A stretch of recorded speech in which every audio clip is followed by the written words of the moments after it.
Hoy, en El Ventilador, turismo en alza. Entre Ríos refuerza su lugar en el mapa nacional. Con el próximo fin de semana largo, Entre Ríos se destaca como uno de los destinos más atractivos, gracias a su variedad de propuestas y proximidad. ¿Será este el momento para consolidar la provincia como un destino turístico clave a nivel nacional? Y además, cuenta regresiva para el cónclave. La Iglesia se prepara para elegir a su nuevo líder. El 7 de mayo comenzará el cónclave que elegirá al sucesor del Papa Francisco. A puertas cerradas, los cardenales votarán hasta alcanzar el consenso necesario. ¿Qué tipo de liderazgo buscará la Iglesia en este nuevo momento? Hoy se enciende el ventilador.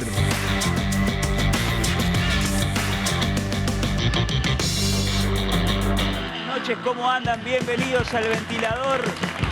Se encienden las aspas de nuestro programa y hoy más que nunca porque son jornadas realmente primaverales en medio de este otoño paranaense y provincial que se prepara, a propósito de lo que mencionaba el informe de presentación, para un fin de semana largo. Algunos lo tenían en cuenta, este feriado puente o esta opción del viernes, y realmente un nivel de reservas importante en la provincia, bueno, que viene concatenado de lo que pasó en Semana Santa. Así que va a ser uno de los temas que abordaremos esta noche, además de la agenda cotidiana que viene cargadita esta semana, porque también ya se mete, lo charlaremos al final en la ronda de noticias con los muchachos, el clima electoral también, ¿no? A nivel nacional y demás, y cuestiones que hacen a la realidad de la ciudad y la provincia de Entre Ríos. Buenas noches, panel, ¿cómo andan? Buenas noches. Bienvenidos, bienvenidas. Espero que tengan una gran noche como siempre. Recordándoles ya a los televidentes que el próximo jueves no vamos a estar al aire con el ventilador en ocasión de nuestro día, el Día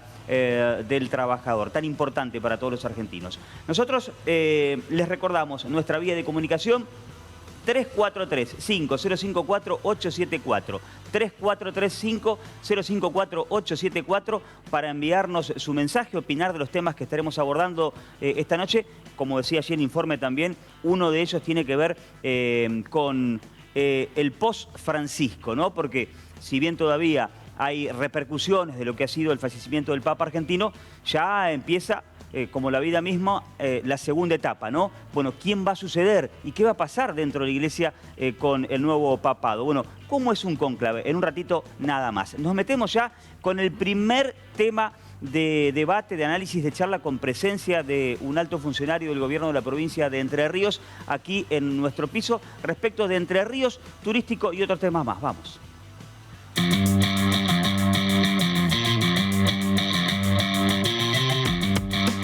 Turismo en alza. Entre Ríos refuerza su lugar en el mapa nacional. Este jueves 1 de mayo arranca el tercer fin de semana largo de 2025, que se extenderá hasta el domingo 4. El Día del Trabajador caerá un jueves y para formar un fin de semana extra largo, el Gobierno Nacional declaró como día no laborable con fines turísticos el viernes 2 de mayo. Entre Ríos se prepara para recibir a miles de turistas con una oferta variada y atractiva. Termas, rutas gastronómicas, ríos y arroyos y circuitos históricos son solo algunas de las propuestas que la provincia ofrece. Desde la costa del Paraná hasta la costa del Uruguay y de norte a sur, los turistas encontrarán opciones para todos los gustos y presupuestos. En un contexto donde las escapadas de fin de semana largo cobran cada vez más relevancia, Entre Ríos se consolida como un destino turístico clave en el país. Con su accesibilidad, diversidad e infraestructura, la provincia apunta a ser un destino obligado en la agenda nacional. ¿Cómo puede Entre Ríos sostener este crecimiento? ¿Y qué desafíos enfrenta para mantener su lugar en la agenda nacional del turismo?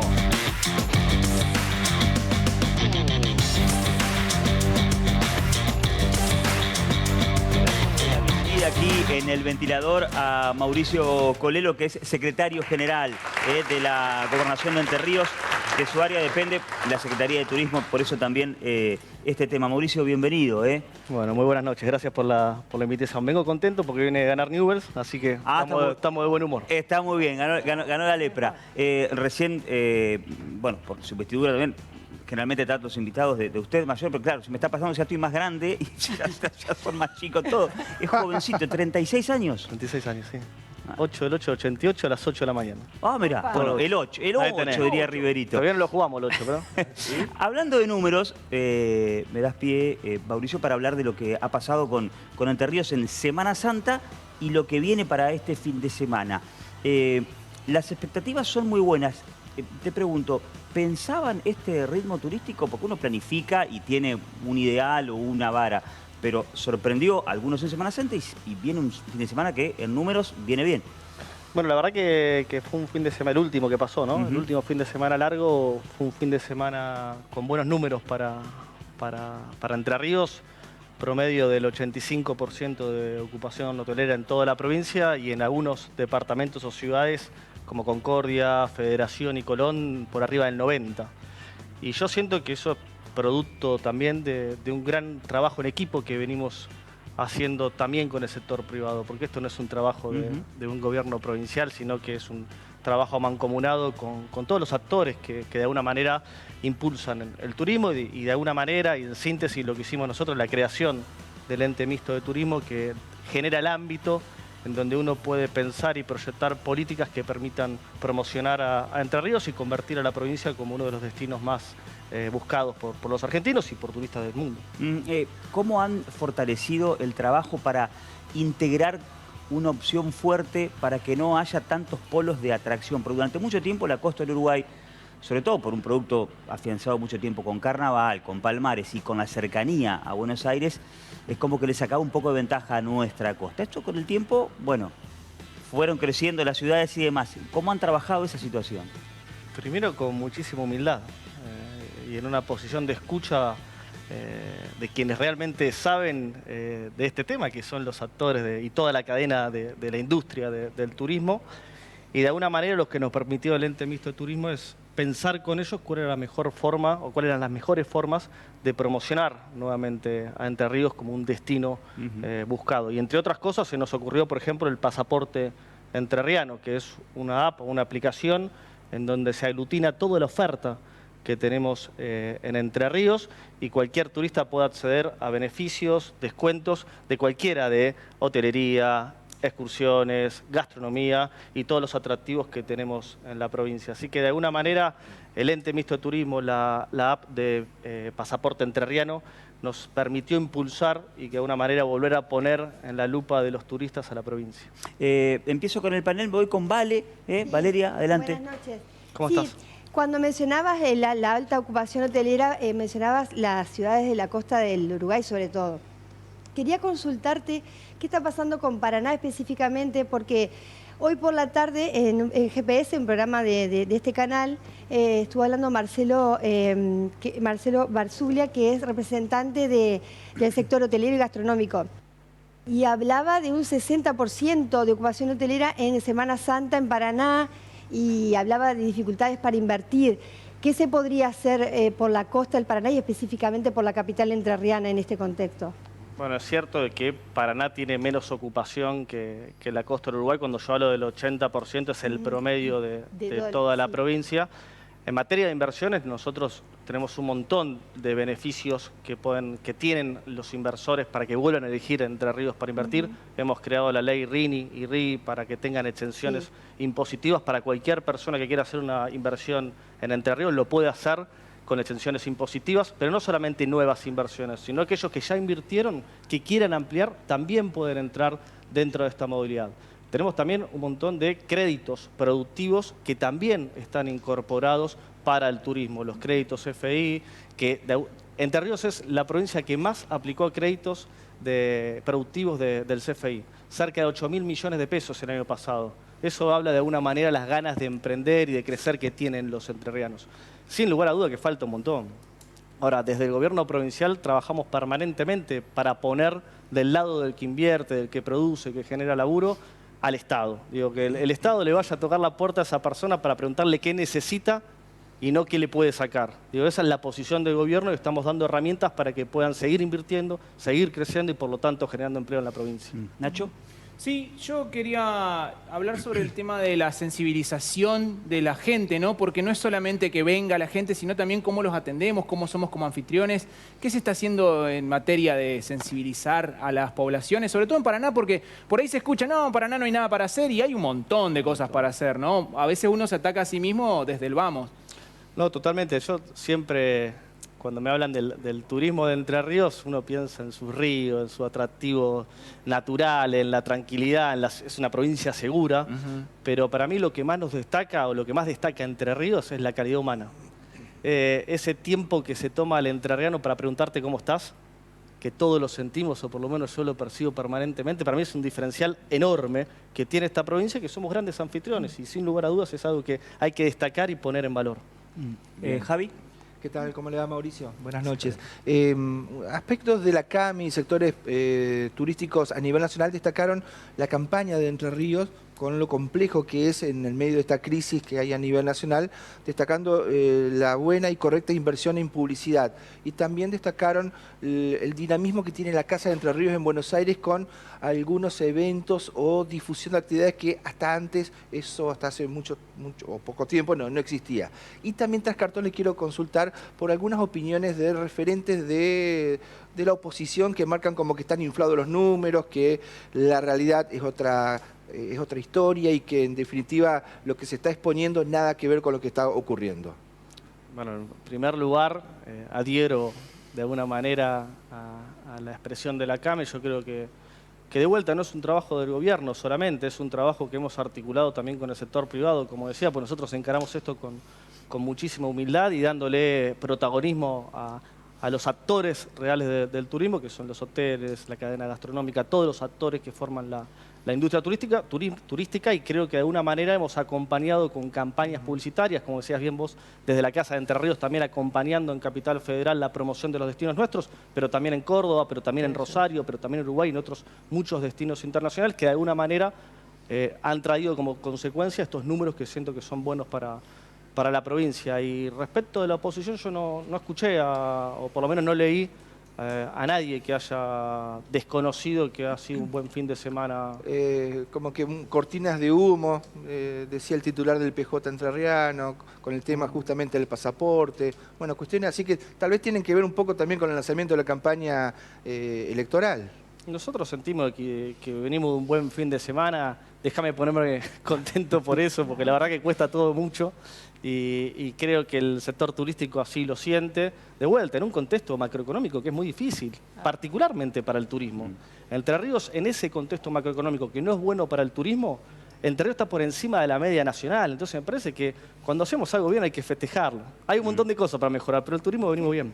Mauricio, aprovechando su visita, porque tiene varias carteras bajo su órbita, y hablando de temas de agenda, bueno, una de las noticias de la semana tiene que ver con el IOSPER y este proyecto de nueva obra social y demás, con repercusiones también en gremios, hablando de cuestiones que tienen que ver con otras opiniones y demás.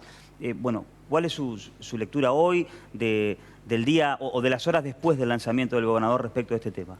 Yo siento que es un capítulo más de una actitud que el gobierno afrontó desde el día número 1.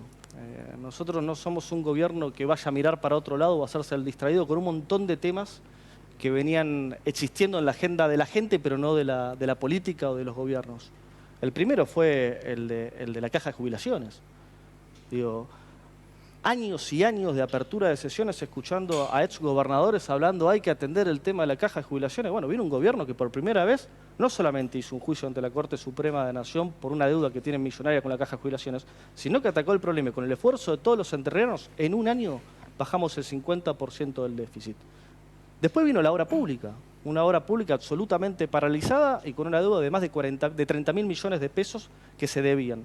No solamente pagamos la deuda de la pública, reactivamos el 100% de las obras provinciales y estamos lanzando un montón de licitaciones, entre otras, de mantenimiento de las rutas, que todo lo que transitamos por las rutas sabemos perfectamente el deterioro en el que están. Y un tercer capítulo era el Instituto de la Obra Social, un instituto que los directores cobraban sumas de salario de 16 millones de pesos, mientras se debían 1.200 prótesis afiliados, mientras no se le podía dar respuesta a los afiliados, mientras había 40.000 millones de pesos de deuda. Bueno, esa es la obra social que nosotros nos encontramos y que no estaba en la agenda de la discusión. Bueno, nosotros lo pusimos arriba de la agenda, hicimos una intervención porque debía hacerse para poder echar luz donde había oscuridad y estamos en un proceso de ordenamiento. Y dentro de ese proceso de ordenamiento se crea una nueva, o se propone crear una nueva obra social que dé transparencia, modernidad y una respuesta más rápida al afiliado. Ok, voy por este lado. Sí, dale. perdón, Ana. Sí, quiero ir a aquel lado, pero dale, Ana. ¿Tiene que ver con esto? Sí, tiene Bien, que ver con dale, esto. dale. Sé que este proyecto de ley habla que van a pasar automáticamente los afiliados del IOSPER a esta nueva obra social y que se va a abrir quizás a otros sectores. Pero mi pregunta básicamente es sobre las prestaciones que va a tener esta nueva obra social. El IOSPER había una lista de prestaciones cuando la ley creó al IOSPER. Aquí no hay una lista. Entonces me gustaría saber qué va a pasar, si van a hacer menos, si van a hacer más. Hay una parte que dice que le va a permitir al directorio de crear, de modificar y anular programas y servicios. La idea de la nueva obra social es que tenga una dinámica más rápida, ágil, moderna y transparente para darle respuesta justamente al afiliado. La anterior obra social dejó 1.200 prestaciones sin cumplir de afiliados que esperaban prótesis desde hace años. Nosotros en 90 días eso lo vamos a cumplir. La anterior obra social no tenía banco de prótesis. Eso quiere decir que ante cada demanda individual tenían que hacer un expediente nuevo para poder adquirir esa prótesis. Hoy tenemos 13 bancos de prótesis para poder tener una respuesta inmediata al afiliado. La obra social anterior decía que tenía 20.000 millones de pesos de deuda. Cuando agarramos la intervención resultó que tenían 40.000 millones de deuda. Para que entendamos, es más que la deuda de obra pública lo que tenía el Instituto de la Obra Social. En 3 meses nosotros bajamos un 10% el déficit del Instituto de la Obra Social. Todo esto va a ir en un cuadro y en un modelo de gestión que es a los tiempos que corran. Moderno, transparente y que le pueda dar respuesta al afiliado lo más rápido posible, porque estamos hablando de la salud de los entrerrianos. Joana, o secretaria Joana. Sí, ¿cómo le va, secretario? Bueno, en relación con el tema del turismo, y lo nombraba recién, el tema de la obra pública, también creo que son inversiones que tienen que ver con eso, con recibir mejor al turista. ¿Cómo fue el proceso de priorizar las obras que se iban a reactivar? ¿Cuáles están en marcha? Porque, como bien lo explicaba, hay un contexto nacional muy adverso para poner la obra pública justamente de nuevo en marcha. El 100% de las obras provinciales está en marcha. O sea, de todas las que estaban iniciadas, que estaban neutralizadas con deuda, pagamos la deuda, desneutralizamos, incorporamos una curva de obra que podamos pagar, porque esto también hay que decirlo. Nosotros planificamos. Planificar quiere decir que las obras... números concretos. Números concretos. Que iniciamos las obras, se van a hacer en el tiempo y forma en que lo decimos, porque hay planificación. Y a cada obra que reactivamos hay un soporte presupuestario con una planificación que se va a cumplir. Entonces, si nosotros decimos que vamos a inaugurar una obra en 3 meses, por ejemplo, Acceso Sur de Concordia, un acceso que está cerrado desde hace 5 años. 5 años que un acceso está cerrado en Concordia. Pasaban los autos, no podían entrar. Los vecinos, ¿saben lo que hacían? Iban con una cava, sacaban la tierra y pasaban igual. La reactivamos. Esa obra yo digo que la vamos a terminar en 4 meses. Y en 4 meses el gobernador va a ir, va a sacar la tierra y va a inaugurar esa obra, porque hay planificación. Hay dos cortitas, ya, 2 temas que trataste. Uno, respecto de la obra social, hay plazos. La intervención, los 6 meses vencen, si no me equivoco, el 12 de junio, primera quincena de junio. Que se trate en la legislatura en este tiempo requiere ahí de una muñeca política seguramente, sobre todo en el Senado, donde hay mayoría del PJ. Esa, si te queda algún apunte, y respecto a la obra pública, Entre Ríos tiene la particularidad, sobre todo las obras de las rutas nacionales. Acá venimos tratando ese tema, es una complejidad particular, no le corresponde a la provincia, pero están en el medio de la provincia, y bueno, ¿cómo está ese toma y daca con el gobierno nacional, o para hacerse cargo, para tener transferencia de recursos? ¿Cómo está el avance de la conversación? La primera, te diría que es un tema demasiado importante como para que la legislatura tenga la celeridad que tenga que tener para tratarlo. Digo, obviamente, una intervención de una institución como es la obra social no es algo que vos puedas transformarlo y darlo vuelta en 4 meses, es algo que se necesita más tiempo, sobre todo por lo que encontramos. Porque si hubiésemos intervenido y la verdad que estaba todo bien, y no estaba todo bien, había sobreprecio de medicamentos al 1000%, había funcionarios que cobraban 16 millones de pesos cuando 1.200 afiliados no reciben las prótesis. Digo, esa era la situación que nosotros encontramos y es una situación que si bien se mejoró en estos 4 o 5 meses, no alcanzó. Entonces, lo que estamos haciendo es enviar una propuesta que yo creo que todos los legisladores de alguna manera van a entender de que en 4 meses no se puede resolver lo que no se hizo en 20, que esperamos que lo trate lo más rápido posible porque al final del día estamos hablando de la salud de los afiliados de Entre Ríos. Claramente que estamos hablando de la salud, pero ¿qué va a garantizar que en esta ocasión con un cambio de nombre o un cambio de orgánica se cumpla con los objetivos que ustedes se proponen, habida cuenta que el IOSPER, o como se llame en un futuro, no va a ser un organismo aislado, sino que forma parte de una macroestructura que puede terminar fagocitándoselo, tal como ocurre siempre cuando no funcionan los organismos de control como debe ser.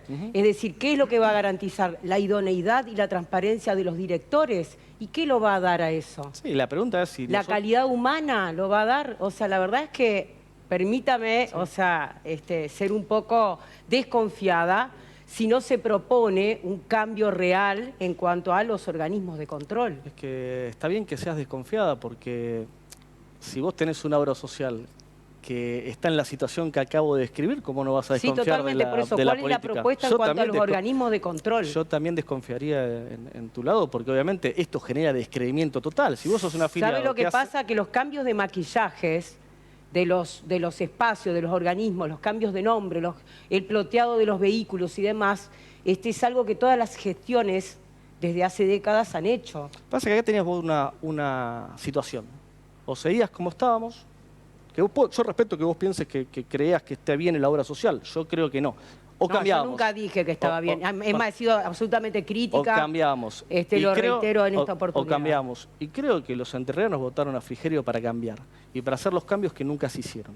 Entre eso no es solamente la obra social. Dije la caja de jubilaciones, dije la obra. Y lo vamos a hacer, le molesta a quien le moleste. Porque a mí no me molesta. Yo voy a tomar nota porque la otra vez vino el gobernador también y tomé nota de su promesa. Yo quiero saber en cuanto a los organismos de control, porque la verdad es que si no siento que es Pero hay que organismo más de control lo mismo. tiene. ¿Vos decís quién va a controlar? Totalmente, totalmente. Que pase lo que ya pasó. ¿Cómo? Para que no pase lo que ya pasó. Exactamente. Hoy el doctor Troncoso dio un dato que yo no lo sabía, que el Tribunal de Cuentas no intervino porque el anterior directorio no enviaba la información pese a los reclamos que la enviaran. Por eso organismo controlador quedó un poco en offside. Vos, Javier, que seguís judiciales más, Sí. creo que de la primer denuncia, que es del tema prótesis, ya pasó a Fiscalía. Sí, no, ya está. Hoy comenzó en la Fiscalía en turno la denuncia que hizo el Tribunal de Cuentas a través del gobierno. Entonces, va en serio, me parece la... ¿Saben lo que pasa? Que hasta que no exista una fiscalía temática... Bueno, es otro tema, pero... pero tirémoslo acá, a ver. Una fiscalía temática porque si no se van las denuncias y pasan y se archivan porque no hay una fiscalía que lo realiza. Dejémonos responder. Claro, acá hay un cambio, Cori, una acción concreta. ¿Lo dejamos ¿no? responder? Que se va a generar. ¿Terminar la respuesta? Joa no quiere contestar Joa, parece. Yo lo que digo es que creo que los entrerrianos votaron a Frigerio para hacer las cosas distintas. Entiendo la desconfianza que puede haber en la gente en general, porque está bien. Porque la verdad que la política viene fracasando desde hace décadas. Y hoy por primera vez hay un gobierno que, como dije anteriormente, afronta los problemas de frente, no mira para el costado y propone para mejorar. Estamos abiertos a discutir cualquier cosa que sea para mejorar. Gremios, por ejemplo, hoy los gremios alzaron su voz. Sí. Bueno, los gremios también tienen representación en la propuesta que tenemos en la ley y está bien que así sea. Todo lo que nosotros hacemos, proponemos y estamos tratando de hacer es tratar de salir del status quo. Porque los cambios implican salir del status quo e implican también salir de la zona de confort. Y eso genera debate. Y si estamos debatiendo en este programa el Instituto de la Obra Social, es gracias a lo que estamos haciendo. Porque si no, la obra social seguía como antes. Digo, después, una que estamos debatiendo esto, ¿estamos de acuerdo que está mal la obra social? ¿Estamos de acuerdo que hay que mejorarla? Bueno, debatamos qué queremos mejorar. Yo quiero una obra social moderna, que tenga representación de los trabajadores, que sea dinámica y al final del día le dé respuestas al afiliado, que es lo que más importa. Es un tema tan importante porque estamos hablando de la obra con mayor cantidad, la obra social, mayor cantidad de afiliados en la provincia. Quedó pendiente lo de la obra pública, ¿no? Obra pública y sobre todo la que debe o que tiene que realizar la Nación y particularmente rutas nacionales. Quiero saber cómo está el toma y daca con el gobierno, con la Casa Rosada. Discusiones permanentes. Está buena la pregunta para también poder delimitar las responsabilidades de cada gobierno. Nosotros nos hacemos cargo de lo que nos corresponde en su integridad y lo hacemos sin beneficio de inventario y mirando para adelante.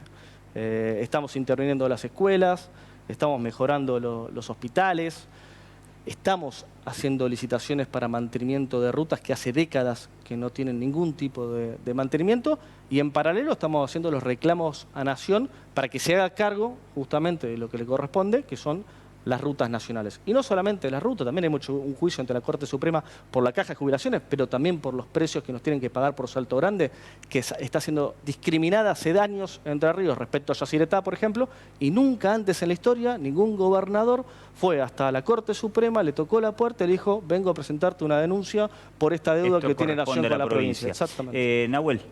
Sí, yendo al plano político, este año hay elecciones y un poco en línea con lo que preguntaba Ezequiel respecto de la relación con el gobierno nacional. Quería preguntarle, teniendo en cuenta el ajuste que está haciendo el gobierno nacional y que el principal afectado son las provincias, los municipios, ¿cómo está la relación hoy?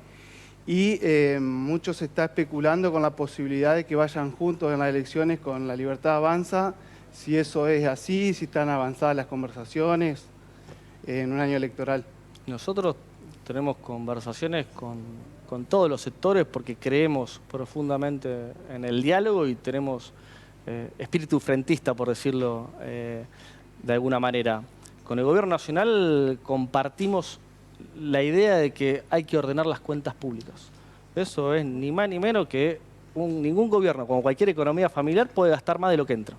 Uno tiene que planificar y ordenar las cuentas en razón del dinero que tiene. Eso es cuidar el peso de los argentinos y ahora en Entre Ríos en particular de los entrerrianos. Este gobierno es un obsesivo de cuidar el mango. Hoy podemos reactivar las obras y podemos lanzar nuevas licitaciones porque bajamos un 50% del déficit en la caja, porque bajamos un 10% del déficit en el Instituto de la Obra Social y porque hemos evitado el default, llevando una provincia que estaba en déficit a equilibrio. Bueno, eso compartimos con el Gobierno Nacional. Ahora, después tenemos un montón de banderas que son propias, que es, por ejemplo, restituimos el Fondo de Incentivo Docente. Para nosotros la educación es absolutamente prioridad. Y en eso no coincidimos con el Gobierno Nacional, que lo quitó. Reactivamos la obra pública, que evidentemente para el Gobierno Nacional no es una prioridad. Para nosotros lo es, reactivamos toda la obra pública. Entonces, compartimos el norte del ordenamiento de las cuentas públicas, compartimos que no hay que gastar más de lo que entra, pero también tenemos banderas provinciales que las defendemos con toda nuestra fuerza. Anoche en el Marco Nacional hubo una cena en una fundación y la foto fue que Macri se saludó con Caputo, ¿no? Y que le dijo algo, Caputo se rió, y bueno, después saludó Ritondo, Caputo y demás, pero fue una de las fotos anoche. Javi. Sí, no, tal vez hoy hablamos de... y lo descalifican al gobierno actual porque no ha podido avanzar con la obra que usted decía, que estaba paralizada, con los hospitales que se están cayendo, con las escuelas, pero también paralelamente están apareciendo casos de corrupción de años anteriores bastante grandes, imágenes de donde está usted trabajando ahora. Tiempo atrás contaban billetes en cajas, la causa de los contratos, que para algunos abogados no es trucho, bueno, 53 millones de dólares se perdieron, la causa del exgobernador que fue condenado. Bueno, también eso forma parte de un sector como que quiere justificar esto porque supuestamente se robaba, pero hacían. Bueno, mencionás una causa que en esto de mirar para otro lado, los gobiernos anteriores nunca han hecho nada. Digamos. En Entre Ríos tenemos la causa de corrupción provincial más importante de Argentina. 53 millones de dólares está estimado que se robaron en desviaciones de fondo. Y el gobierno provincial nunca hizo nada. Y cuando digo nunca hizo nada, lo primero que hizo Frigerio cuando asumió es no convalidar un presupuesto viciado de corrupción. La legislatura, desde que se comprobaron esos hechos, nunca cambió el presupuesto. Lo fue actualizando inflación y más.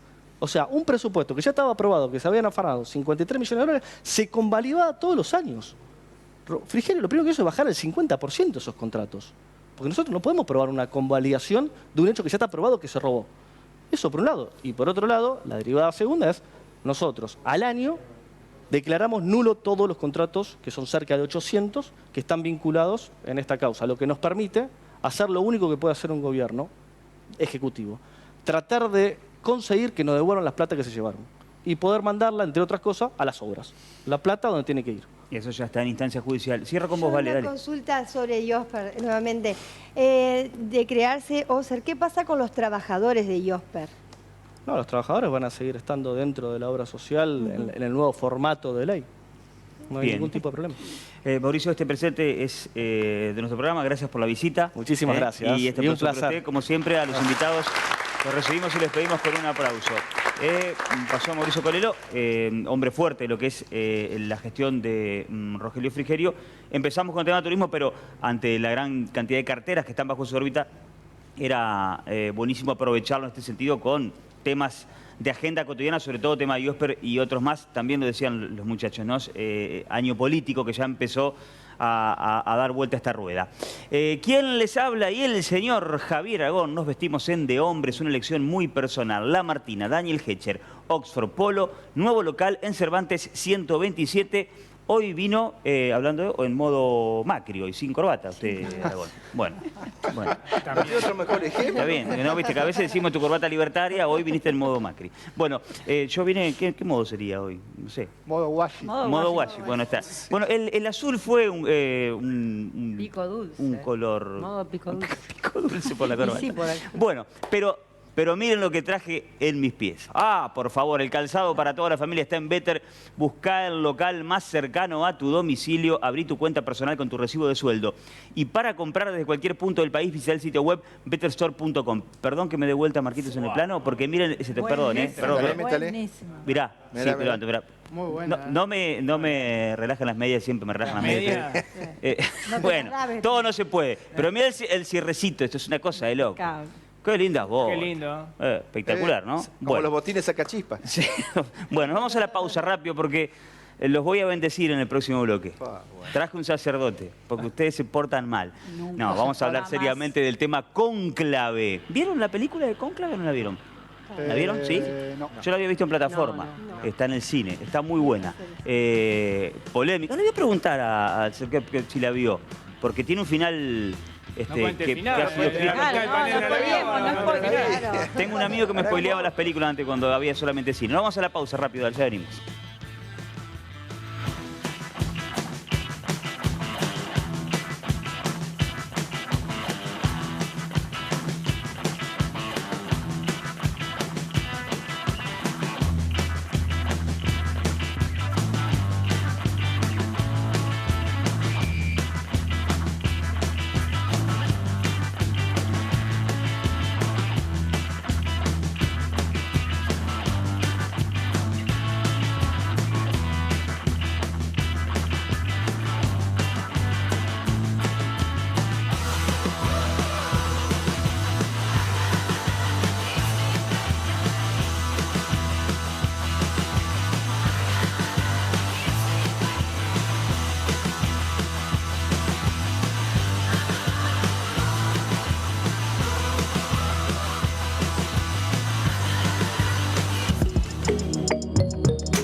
El islote Curupí es un sueño hecho realidad.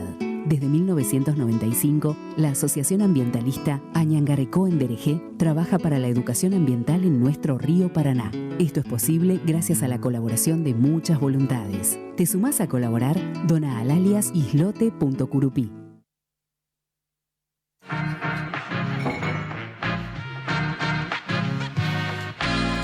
¿Te quedaste sin agua segura?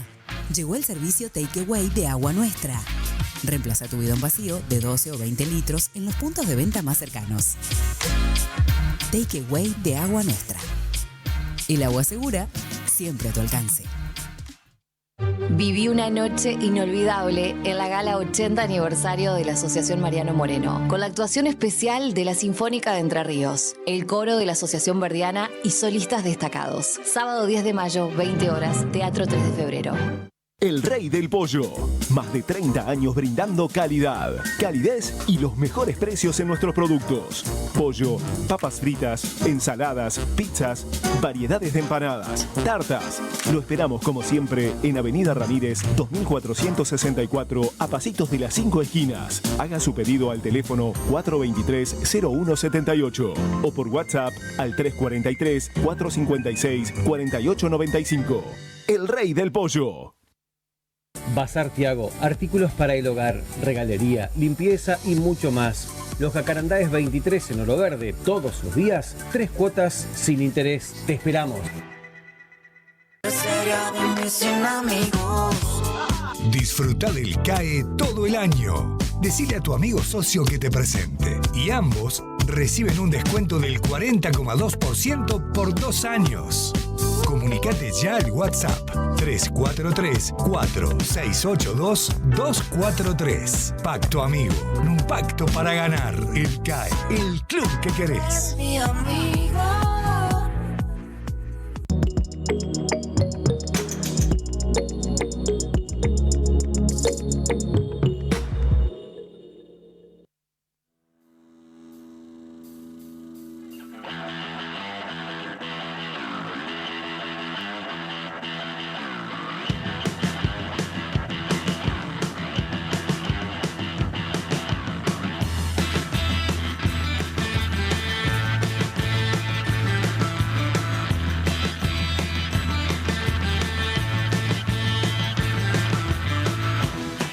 Estamos en vivo en la pantalla del 11, 22 y 17 con la noche del ventilador. Recién hablábamos del tema del Papa, que seguramente que haya sido argentino, con todo lo que generó, y también en el mundo que nos encuentra de la tecnología, de las redes y demás, manejamos muchísima más información al respecto. Quizá antes, 40 años atrás, o cuando pasó la muerte del Papa Juan Pablo II, ni nos poníamos a pensar cómo era un cónclave, cómo se elegía el Papa, y ahora como que todos somos, no sé, iba a decir papólogos, pero queda fea, no sé, sumopontifisólogos. Vaticanistas. Claro, ese es en eso. Y viste como los argentinos sabemos de absolutamente todo. Sí. Bueno, y estas películas... Técnicos de Boca y vaticanistas. Exacto, esta semana sobre todo. Y bueno, el tema de las películas, los dos papas o cónclave, hacen referencia, ¿no?, a cómo se elige el sucesor de un sumo pontífice.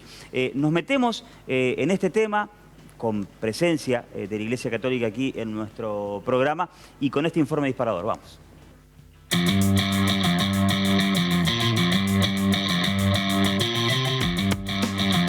Cuenta regresiva para el cónclave. La Iglesia se prepara para elegir a su nuevo líder.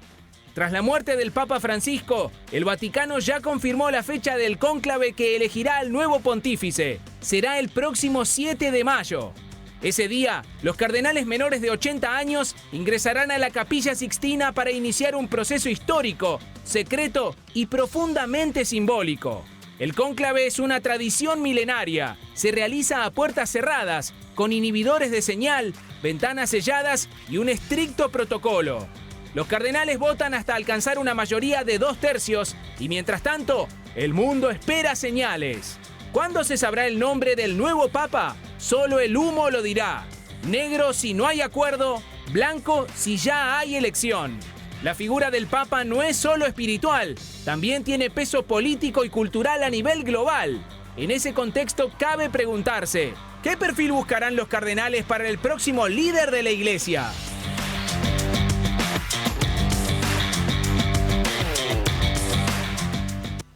Es un gusto recibir aquí en el ventilador a el padre Ariel Folonier, que es sacerdote y estudiante avanzado de Derecho Canónico. Ariel, es un gusto tenerlo aquí, ¿eh? Buenas noches para vos, Guarci, y buenas noches a toda la mesa, al panel. Está muy bien.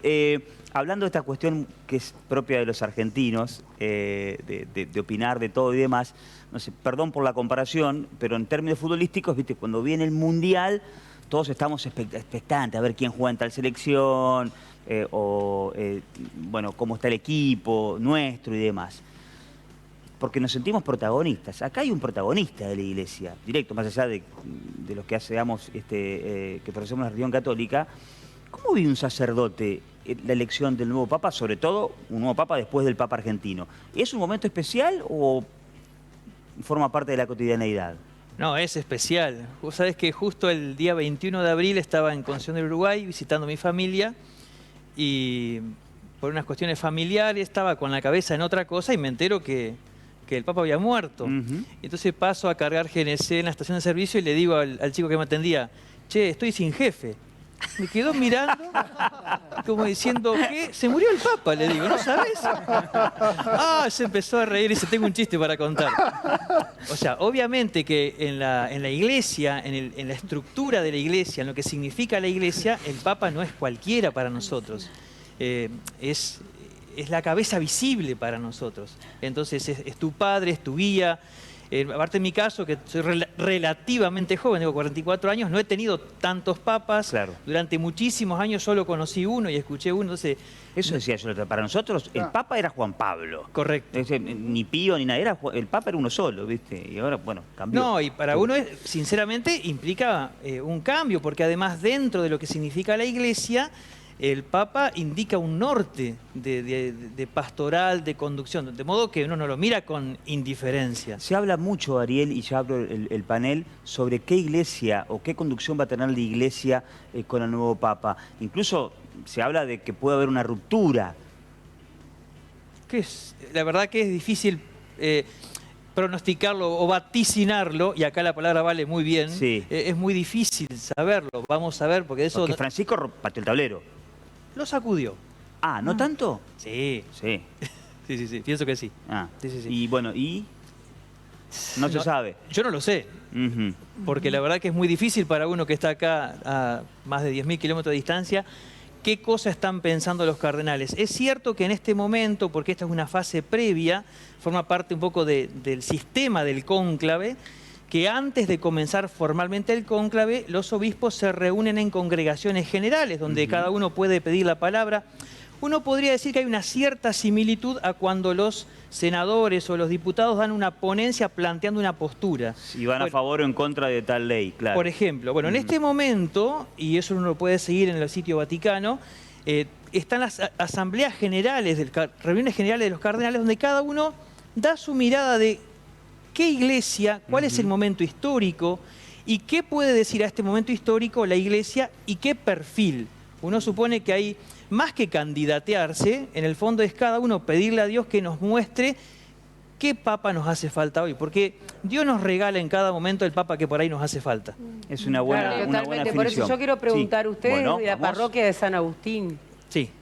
De acuerdo a su opinión, digamos, ¿cuál sería el perfil de papa que necesitamos en estos tiempos? Uno más pastoral, más teológico, más cercano a las realidades sociales, de acuerdo a su opinión, no a lo que harán los cardenales, que no lo sabemos nosotros. Nunca me había sentado a pensar una pregunta así, porque como no me toca elegir, uno en el fondo... Bueno, pero... No se van a enterar, es como si fuera... No se van, esto no es un voto cantado. Supongamos que Monseñor lo manda al representante y dice, yo quiero esta iglesia. ¿Qué le diría ahí? Dios nos libre de votar. A ver, sin ninguna duda, los papas que hemos tenido, cada uno ha tenido algún acento para el momento. Es decir, Juan Pablo II... cayó justo en el momento en que nos encontrábamos en la Guerra Fría y fue un papa venido detrás del telón de acero y entonces él a su manera pudo hacer escuchar una voz que no se escuchaba. Fue una palabra en un mundo que estaba perseguido detrás de ese telón de acero y dio un mensaje para eso. El Papa Benedicto XVI, en un momento de desconfianza en lo que implica la fe o la razón, es el Papa teólogo, a distinción de Juan Pablo II, que era el Papa filósofo. Este Papa nos hizo prestar atención a un punto determinante, Francisco, y es la atención a los excluidos. Se puede decir que forma parte de ese vocabulario de él las periferias, tanto locales como existenciales, ¿no? Y uno de los primeros signos que fue muy fuerte es que él fuera a Lampedusa, a ese lugar donde llegaban tantas personas que querían escapar de un sitio para llegar a la Europa. Entonces, es un Papa que nos ha también sumado un elemento que es la atención al que sufre. Pienso sin duda que en esa línea habrá continuidad. Ahora, Dios Pero el mundo cambió. En el momento en que Francisco fue elegido, era un contexto mundial. Luego fue girando, virando de algún modo. Y hoy por hoy estamos en una situación, por lo menos desde el punto de vista político, más tirado más ultra a la derecha. Entonces, hasta con una guerra fuerte también. Para pensarlo en líderes, Cori, quizás Francisco tenía ahí como muy buena onda con Barack Obama y con Biden un poco, pero ahora ya al final con Trump se llevaban... Digo, para pensarlo en el sentido del escenario mundial. Sí, me permito decir que el escenario es mucho más complejo porque nosotros no conocemos el Oriente.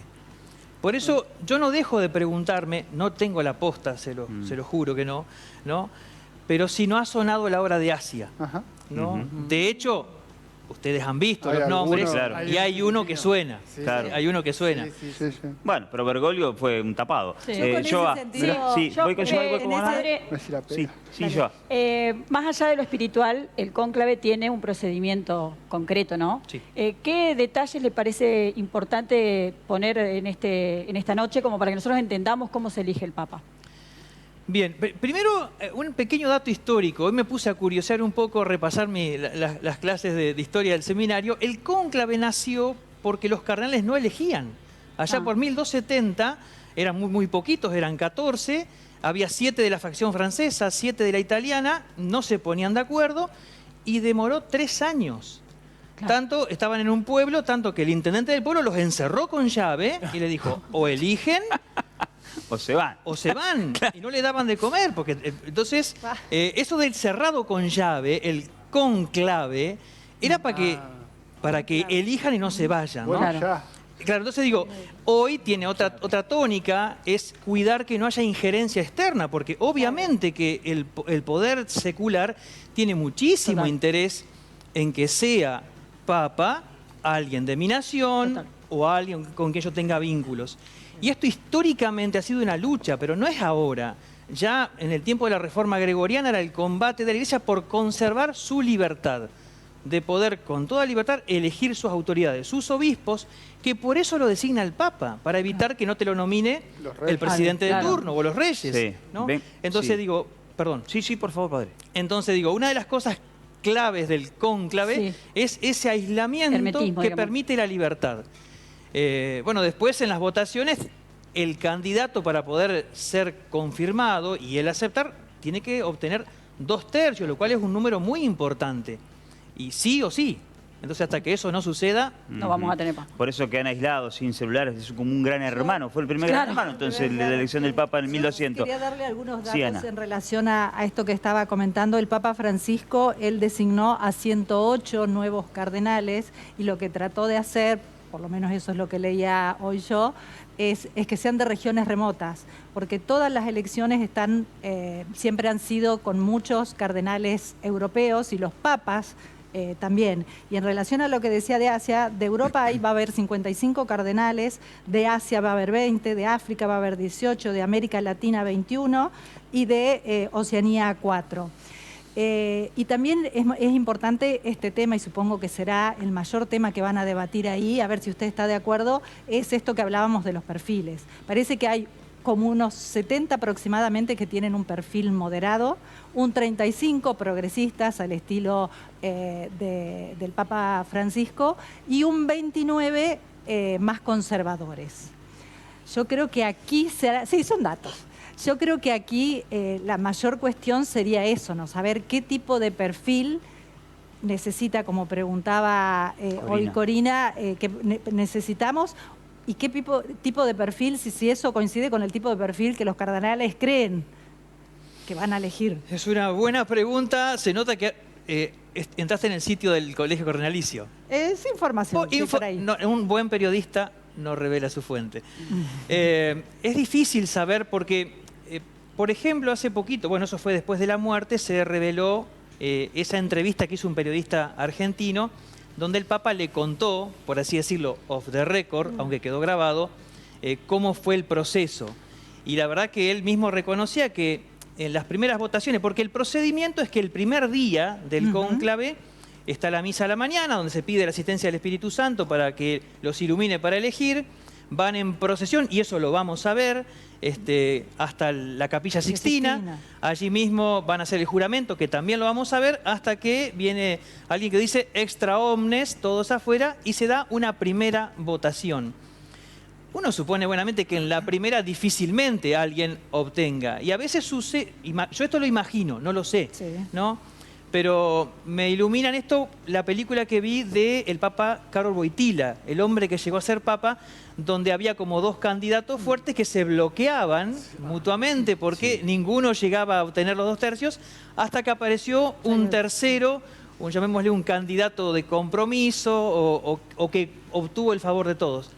Quizás pase eso, yo ahí ya no me atrevo a tanto. Vengo con Vale, dale. No, yo quería consultarle, padre, si usted piensa que las reformas que hizo el Papa Francisco son sostenibles en el tiempo. Todo depende de qué quiera hacer, me gusta decirlo así, qué quiera Dios iluminar al Papa que venga. Es inevitable que, pero esto pasa en todos los órdenes, cada vez que uno cambia, entre comillas, de jefe, inexorablemente cada persona es única, tiene acentos propios, tiene riquezas propias, y ahí yo no me atrevo a profetizar mucho para qué lado irá, así, no sabría responderle. Creo que seguro que en cuanto lo veamos aparecer, rápidamente van a aparecer las teorías, seguro que va por acá, seguro va para allá. Y después te pasa lo que te pasa con Francisco, que te desconcierta. O hace muchísimos años con Juan XXIII, cuando lo eligieron para un pasatista. Es decir, eligieron uno viejito para estirar un par de años sin grandes cosas, y Juan XXIII te convocó el Concilio Vaticano II, el Sínodo Romano y la reforma del Código, y encima iba a celebrar Navidad a la cárcel. Dios nos sorprende y eso está bueno. El entrenador transitorio que termina quedando en el cargo. Scaloni. Claro, Scaloni. Ese fue el Papa ese. Vamos, Nahuel. Padre, quería preguntarle, hemos visto estos días la enorme repercusión mundial que tuvo el funeral y los mensajes de apoyo y demás al Papa de un montón de líderes mundiales. Quería preguntarle por la Argentina y más concretamente por Entre Ríos o Paraná, el ámbito donde usted se desempeña. ¿Qué significó Francisco? Si esta apertura de la iglesia que él pregonaba, usted la vio, digamos, si se acercaron más jóvenes, ¿qué impacto tuvo, digamos, el papado de Francisco en lo concreto de aquí, de Paraná o donde usted se desempeña? La sensación que tengo es que lo que yo percibí no difiere mucho de la realidad nacional, a mi humilde parecer. Y es que nosotros pasamos de una euforia inicial tremenda, donde éramos capaces de irnos a pie, aunque no se puede, a Roma, donde queríamos que venga a toda costa y lo antes posible, donde fuimos a la jornada de Río de Janeiro, la jornada de la juventud, fue justo un par de meses después. Nosotros nos estábamos preparando para la jornada de la juventud para ir a ver a Benedicto, y el 13 de mayo nos enteramos que nos cambiaban la figurita y era nuestro, y acá al lado. Entonces recuerdo que copamos Río de Janeiro. Entonces pasamos de una euforia inicial a poco una suerte de desencanto que tenía que ver muchas veces con lo que recibíamos, porque es tan difícil uno tener acceso directo a lo que el Papa dice o hace. Siempre nos llega mediado. Y como dicen los italianos, traduttore, traditore. Entonces, cada uno nos daba por ahí un acento, una mirada. No pudimos leer la figura de Francisco sin pasarlo por el tamiz político. Nosotros no fuimos capaces de trascender la grieta. Y entonces inexorablemente lo leíamos o de un lado o del otro. Entonces creo que eso complicó muchísimo que él pudiera venir, porque si venía con un gobierno es porque era de eso, si venía con el otro es porque era de los otros. Somos tan especiales los argentinos que a veces no supimos salir de la mirada de cabotaje, me parece. Y creo que al final, para llegar al punto final, como dice un dicho, para ser bueno hay que morirse o irse, ¿no? Ante la muerte de repente decimos, pero fíjate lo que nos perdimos. Todo bueno. Y después yo me permito ser no tan inocente, y obviamente es una figura súper potente, y todos queremos estar cerca de esa figura porque garpa, disculpen que lo diga. Entonces, mucha gente se sensibilizó genuinamente, y mucha gente lo hizo porque sabe que eso da rédito, ¿no? Bien, vengo por aquí, Nacho. Sí, de acuerdo a los datos que tiraba recién la compañera, ha cambiado bastante, creo yo, la composición, ¿no?, del cónclave que va a elegir al Papa. Y dos cosas. Primero, un poco también sumando a lo que preguntaba Nahuel, ¿cómo queda hoy la Iglesia argentina con respecto a estas transformaciones? Si ves que pueden ser perdurables o no. Y por otro lado, si es posible, si usted ve que es posible que se repita esta situación de un Papa latinoamericano. Primero, ¿cómo queda la Argentina? Yo siento que se nos murió el nuestro. Y antes entrábamos al Vaticano diciendo soy argentino y ya está. El jefe usa mi camiseta. Yo no sé ahora si eso va a ser tan sencillo, ¿no? Depende de quién asuma. Si claro. Es un amigo o no. Por supuesto. Y después, si puede ser electo un latinoamericano, no sabría decirte, sinceramente. Uno supone que no sería tan posible, sería raro, pero sinceramente no lo sé.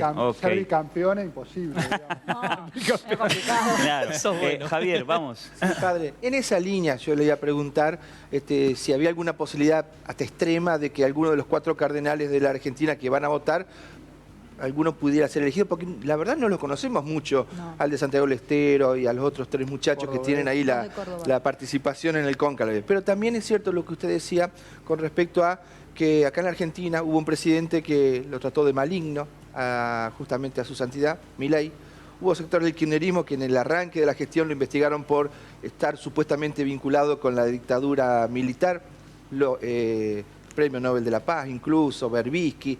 La verdad es que lo hemos maltratado mucho a su santidad y nadie le pidió disculpas. A mí me resulta admirable la grandeza que ha tenido él. En definitiva, el otro día escuchaba una entrevista que le hacían a un sacerdote que fue uno de sus voceros durante muchísimos años y decía lo siguiente: finalmente Francisco era un cura. Y entonces, como cura, intentaba y era capaz de dar una mirada por encima, porque en definitiva, con cada una de las personas y situaciones que has mencionado, pasado el tiempo, él supo dar vuelta a la página, recibir a uno, recibir al otro, decir, bueno, ya está.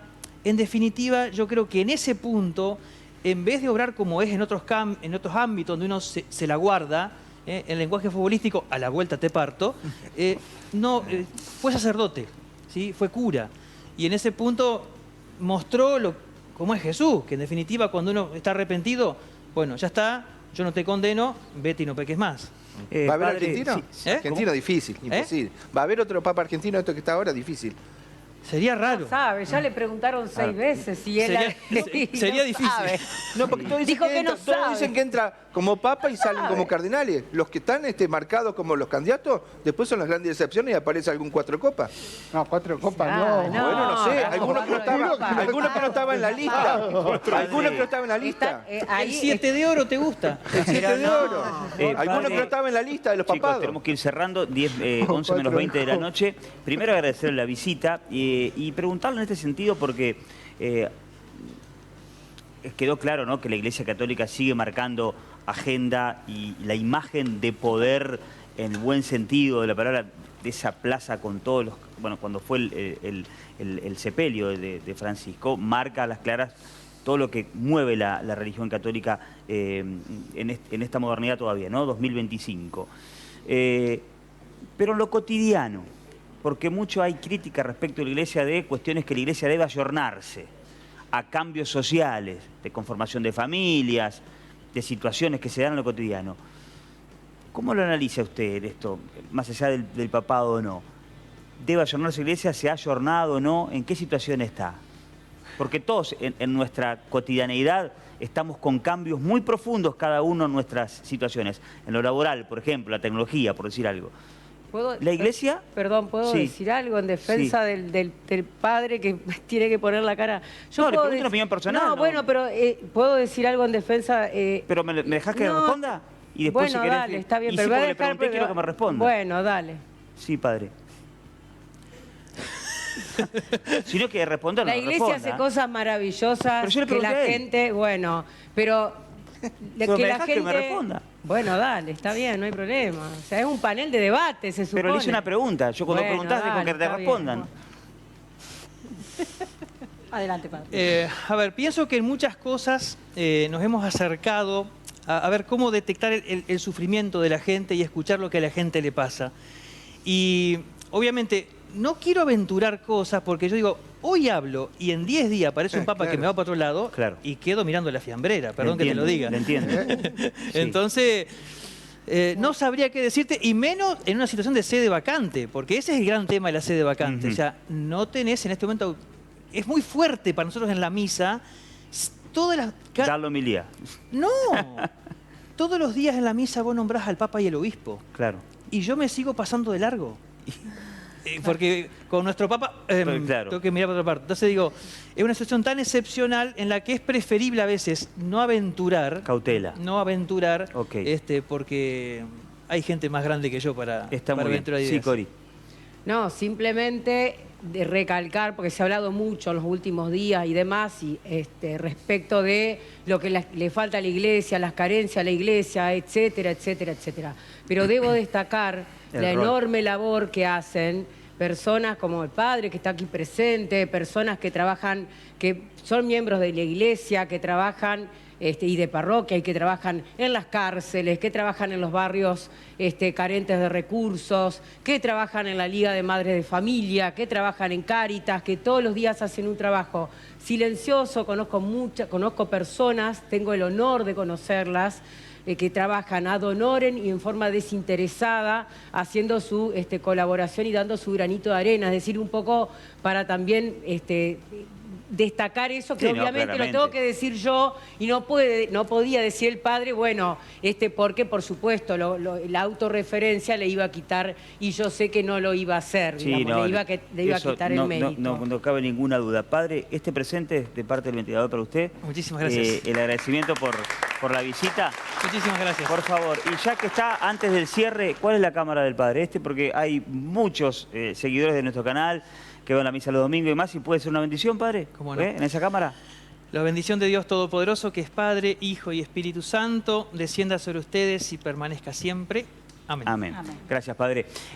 Nógaro te espera el fin de semana para disfrutar del menú más rico. Gran variedad de pizzas, sándwich y empanadas, picadas y mucho más. Pasá por Nógaro en su tradicional esquina en Avenida Ramírez y Nogoyá. Nos vamos al Tal Turquito. Abrazo grande, Turquito querido, que tiene lo mejor. Tiene la cocina abierta hasta altas horas de la noche y tiene promos en bebida siempre. El Turquito Drastor Market. Pero claro, papá, acá muy cerquita también de... Bueno, sí, si agarraba la parera, lograr Almafuerte, lo tenés ahí. Frente al hipódromo. Sí, Almafuerte 447 y si no en Ramírez 1554. Pasa que dije cerquita del canal porque el otro estudio. Claro, eso al mediodía. Pedidos por WhatsApp al 3434-385-696. Pausa breve, 22:43. Venimos con ronda de noticias. Baja la nafta YPF. Muy bien. Vamos, 4%, Gracias. Muy bien, Usted no hay muy nada que bien. venga bien. Ah, sí, Muy pero- bien. Vamos a la pausa, ya volvemos.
Ríos avanza y con ella crece la demanda energética. Enersa desarrolla nuevas obras que conectan barrios, industrias y comercios.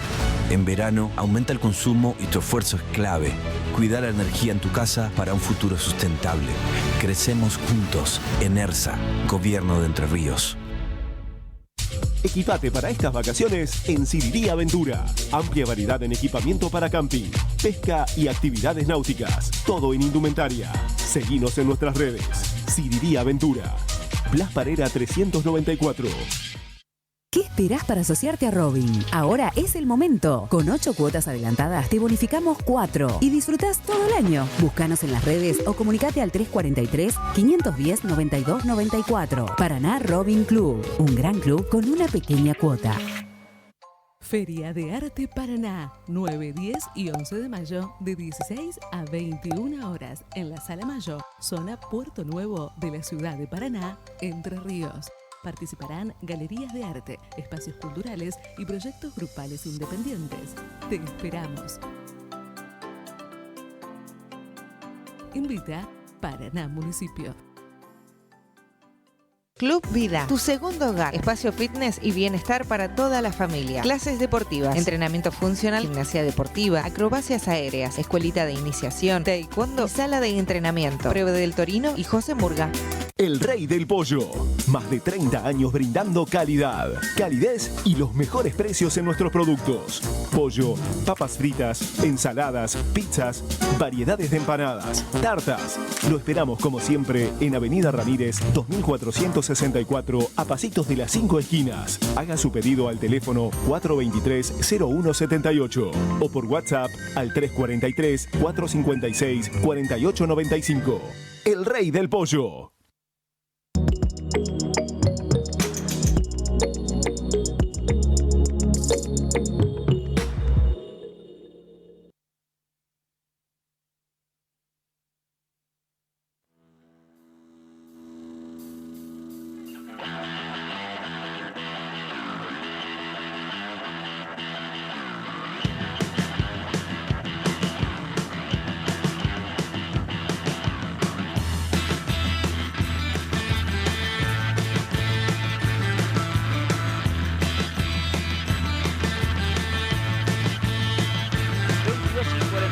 Último bloque de El Ventilador, ronda de noticias y una de las cuestiones que es de agenda nacional hoy también tiene que ver con esta interpelación al ministro Franco, ¿no? Con respecto de la causa Libra. ¿Qué ha pasado, Ezequiel? El Libra Gate, exactamente, Guashi. Bueno, desde el último ministro interpelado había sido Domingo Felipe Cavallo, ahí en las postrimerías de su primer mandato como ministro de Economía, con Menem.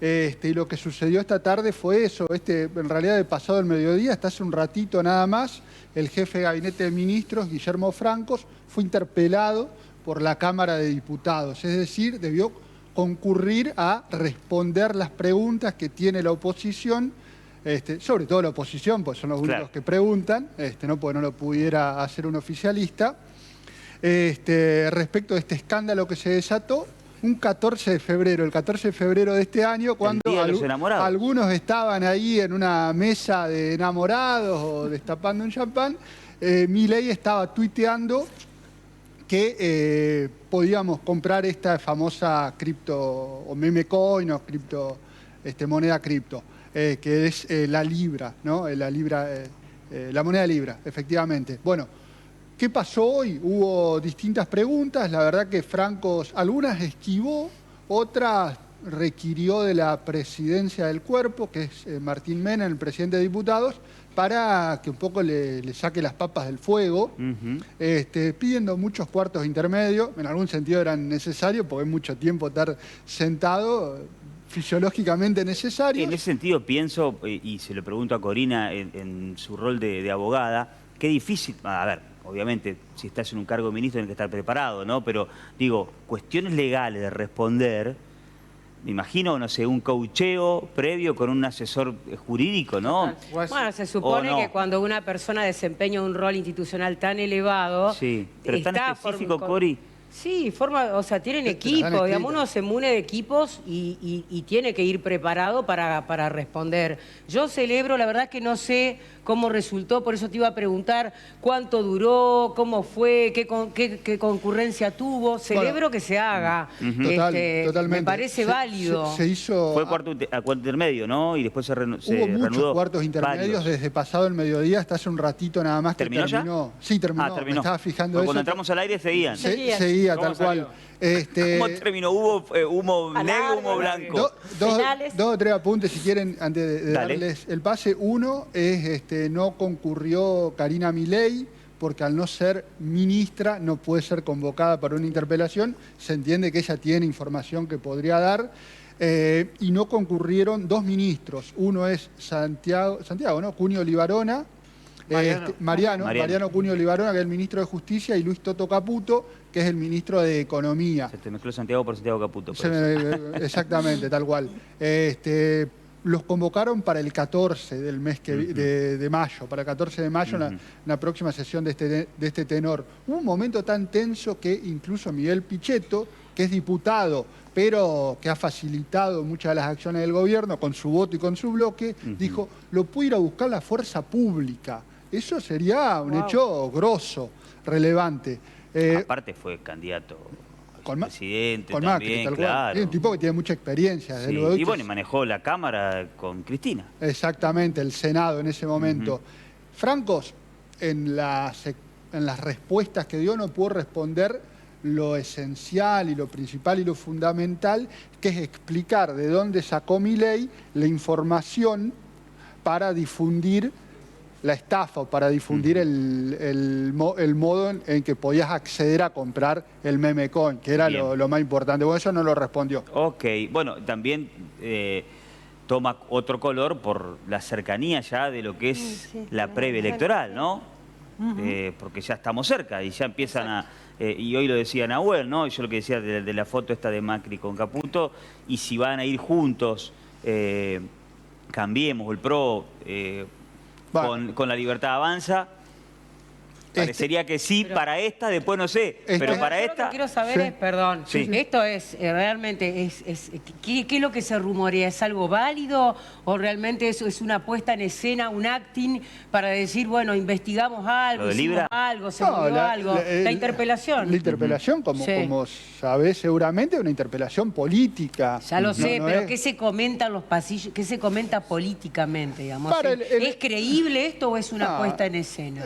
Ahí tenés lecturas, ¿no? El oficialismo cree que salió airoso de la interpelación, la oposición cree que no. Si me preguntás a mí, creo que no pudo dar respuestas a lo esencial que es la pregunta de dónde sacó Milei la información para publicar, digamos, dónde publicó la data para que un montón de gente, mucha gente, entre y compre esa cripto o ese meme coin. Aparte estamos hablando de un enlace que es un chorizo así. Es imposible. No lo puede encontrar en cualquier lado. Un datito, Nacho, que se me olvidó, el tiempo entre que queda online y lo publica Milei son menos de un minuto, segundos. A partir de este hecho ha bajado un montón en las encuestas la imagen de Milei. Convengamos que mucho ha bajado y es algo que la gente, vos decís, algunos dicen que sí, le creo, no le creo, estaba atrás.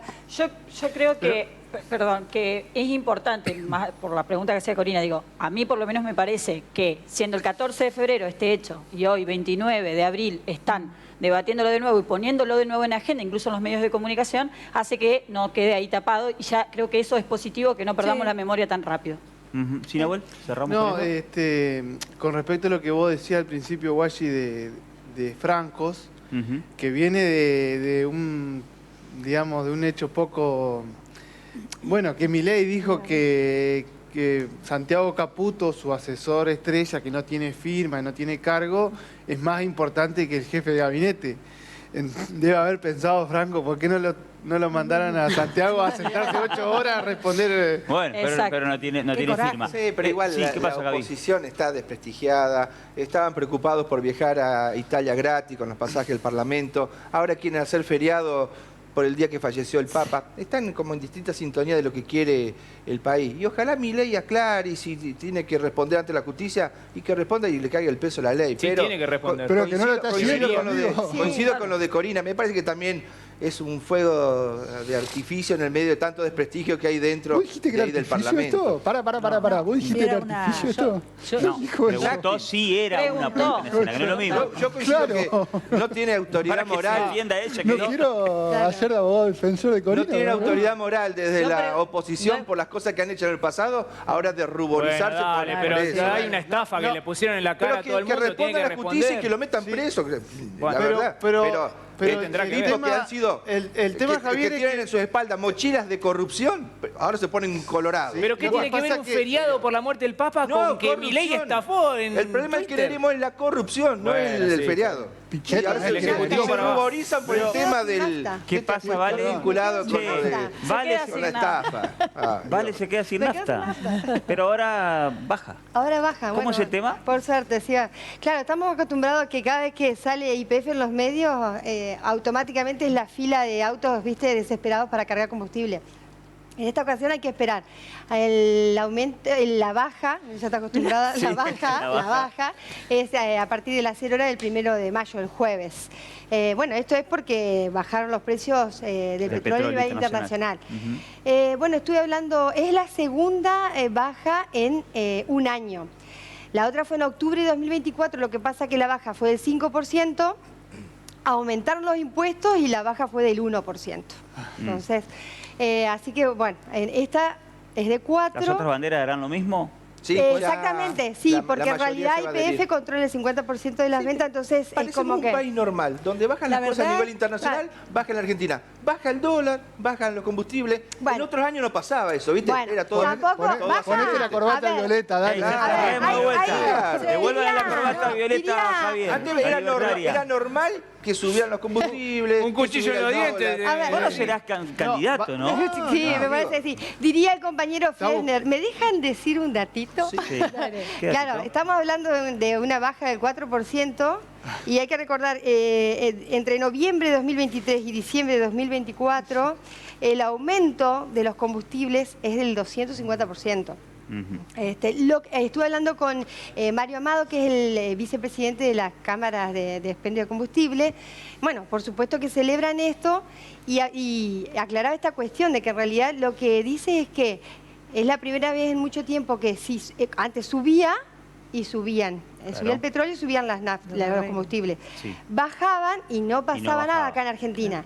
Es la primera vez que va a pasar, digamos. Así que bueno, lo que hay una buena es que, bueno, 2001 que no bajaban los combustibles. Y bueno, en realidad él dice que hay mucho movimiento, porque hay muchos autos, hoy por hoy, lo hemos hablado en el programa, el tema de los autos, de los Didi, de los Uber.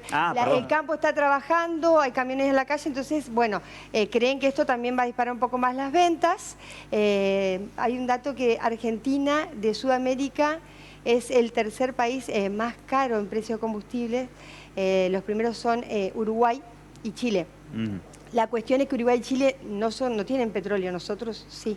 Tendríamos que ser como Brasil. Ana, ¿qué querías aportar? Yo estaba, la verdad que cuando escuché la noticia me recontra súper alegré, no solo por este 4%, sino porque, como decía Javier, creo que estamos yendo en un camino para un país en serio, donde la gente acá sube y cuando baja, sube el dólar, te suben los precios, y cuando el dólar baja, no te bajan los precios. Claro, pero tampoco hay que padecer de un optimismo ingenuo, porque también ha pasado anteriormente que con cercanías a contextos electorales hay movimientos que se hacen y que no sabemos si serán sostenibles en el tiempo. Creo que por hay eso, varios, sí, pero además aumentó muchísimo. Es decir, seamos cautos. Yo soy cauto, pero miro con optimismo. Soy cauto, pero con optimismo. Los que promocionaban y le decían Semana Santa, porque no se sabía si se caía este gobierno en abril o en mayo, por ahí, por eso le decían Semana Santa, van a tener que seguir esperando los del Club del Pochoclo. Van a tener que seguir esperando. ¿Cómo está Javier hoy? Ajá, está prendido fuego. Bueno, las cosas que han dicho. No, una vincha roja, ¿viste? Feliz día del trabajador para todos. ¿Qué va a hacer? Está enojado, te vi con la Viromi enojado. No, estaba imitándolo a Javier con el Perdón, a ver, el pasado obliga a considerar la cautela, o sea, no es por otra cosa, digamos. Le pregunté a un empresario, ¿alguna vez se bajó el combustible? Desde el 83 para acá, nunca. Bueno, igual aumentó en octubre del año pasado, che, bajó. ¿Bajó el dólar en algún tiempo? Sí. Nunca. Igual en marzo y abril, de este año aumentaron, así que en realidad... El hecho de que haya bajado es relativo, digamos. Es relativo que baje. Y claro, son buenas señales. Me encanta que se peleen, me encanta. En marzo... Yo no dije ni que es buena ni que es mala, lo que dije es... que se sostenga. Podemos sostenerlo para poder evaluarlo y emitir una conclusión. Somos serios comunicando. Ahora, si vamos a explotar piñata por cualquier cosa... No está todo podrido, no está todo para reventar. Acá Nahuel quiere hablar, por favor. Pero pará. No me encanta verlos pelear. Si interanual subió el 46% y ahora baja el 4%, Claro, o sea, subió. exacto. Subió. Pero aparte... Vamos a ponernos contentos porque subió un 41%. Pero aparte, Nahuel, en abril, el 1 de abril subió 1,9% y en marzo subió 1,7%. Esa regularidad tiene que tener baja el 4 que baja el 4 que subió en los últimos 2 meses. Se callaban la boca, era normal que subiera. Pero nadie ¿quién se callaba la boca? Bueno, ¿saben ¿Qué qué? pasa en los países serios? Stop. ¿Saben qué? Calman la granja, lo debatimos el martes que viene porque el jueves no estamos porque es el Día del Trabajador. Y nos vamos a descansar y merecemos nuestro día. Nos vamos a Magalí, todo en un solo lugar, Bazar, Juguetería y Librería. Te ofrecemos descuentos por pago contado, promos, tarjetas 3 y 6 cuotas, sin interés. Magalí, todo en un solo lugar. Está en 25 de mayo 178. Nos pasamos un minuto nada más, el 0-1 como el de los Duques de Hazard. Estamos impecables. Pero interanual, ¿cuánto es? Si entramos a descontar todo lo que nos pasamos, estamos menos 10 como el chichón. Más vale no hablemos. Chicas, chicos, que descansen, que tengan un gran día del trabajador, se lo merecen también todos los que están detrás de cámara, porque somos un montón, somos más detrás de cámara que aquí. Así que gracias, y gracias a ustedes por estar del otro lado. Nos vemos el martes que viene, chao, que descansen.